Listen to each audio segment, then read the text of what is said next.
हिंदुस्तान कहते हैं, वहाँ पर किसी मिट्टी को हिंदुस्तान कहते हैं।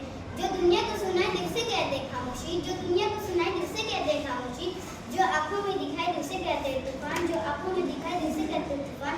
ये जो दीवारों की सुलह था, ये जो दीवारों की सुलह है, चीन अमेरिका पाकिस्तान का साजिशों का हिस्सा है, मगर हम अपने घर का रोशनदान कहते हैं, मगर हम इसे अपने घर का रोशनदान कहते हैं।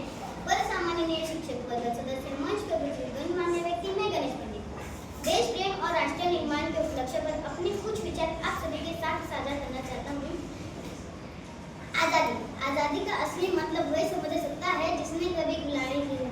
हम सौभाग्यशाली है कि हमने स्वतंत्र भारत में जन्म लिया। तो आजादी की ज्वाला 1857 में जल चुकी थी, जो वर्षों 1943 में हमारे देश को आजादी दिलाई। प्राचीन, मध्यकालीन और वर्तमान भारत को उदाहरण से स्पष्ट करना चाहूँगा कि जब हम फिरंगियों के फेर में फंस गए थे, तब तो रंगद बसंत की चोला की एक आवाज पे पूरी टोलों के टोलों उमड़ डाले थे। उनके वंदे मातरम के नारों में खून में आने वाला 5-5 डिग्री का तूफान अंग्रेजी शासकों को जब में तूफान ला देता था। लोग मर जाते थे, मर जाते थे, फांसी चढ़ जाते थे, तो भी अपने देशभक्त साबित कर रहे होते थे, क्योंकि यह उस दौर की देशभक्ति की कसौटी थी।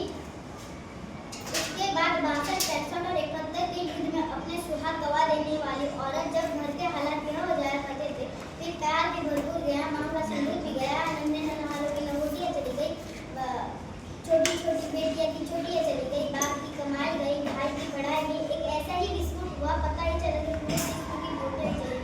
और आपके लिए तो आदमी ही मरा था, मेरे घर की तो किंतु मेरे घर की रोटियाँ ही चली गई, रोटियाँ ही चली गई।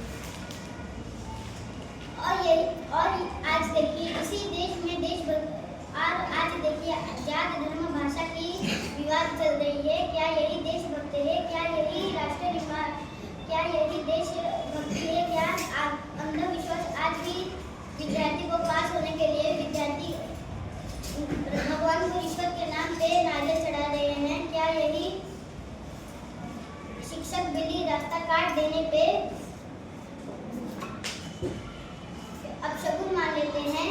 क्या यही राष्ट्र निर्माण संभव